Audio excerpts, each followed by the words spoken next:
Karnataka High Court allows bike taxis to operate till June 15th. जून 15 तक permission दे दिया।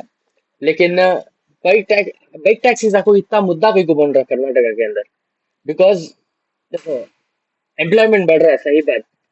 But motor vehicle act के under ऐसे गाड़ियां को हमें लोग टैक्सीज को यूजुअली येलो बोर्ड रहता है और हमें लोग व्हाइट बोर्ड। हमें गवर्नमेंट को मुश्किल हो रहा है, पुलिस ऑफिसर्स को मुश्किल हो रहा है, आदमियों को मुश्किल हो रहा है पहचानने में, समझ रही हैं? तो ये एक मुद्दा है। उसके बाद ऑटो के ऑटोज के एम्प्लॉयमेंट में दबे के सरकार, मतलब कि उनका काम कम हो गया है, समझ रही हैं? क्या कहते हैं यूजुअली बैंगलोर में हम लोग ज्यादातर ऑटोज लेते थे, ठीक है। हमें ऑटोज लेके हमें लोग काम मिलने चल जाते थे, हमें जाना ही होता है, हमें लोग जाना ऑटो पकड़ते चल जाते। लेकिन जब से बाइक टैक्सीज आई, कॉलेज स्टूडेंट्स ज्यादातर रैपिडो पैसे बचाने के वास्ते रैपिडो यूज करे। ठीक है भाई, सही कर रहे हो, लेकिन ऑटोज का रेट कहीं को बढ़ा बाइक टैक्सीज की वजह से।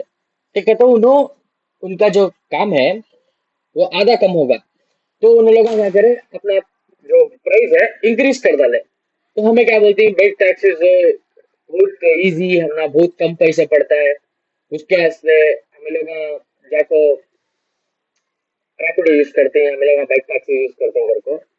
बट ऑटो वाले का भी सोचो, उन्हें कहीं को बढ़ा देंगे रेट, समझ रही है? तो उसके बाद हमें लोग मोटर व्हीकल एक्ट के अगेंस्ट भी है, ऑटो वालों के एम्प्लॉयमेंट को भी डैमेज है।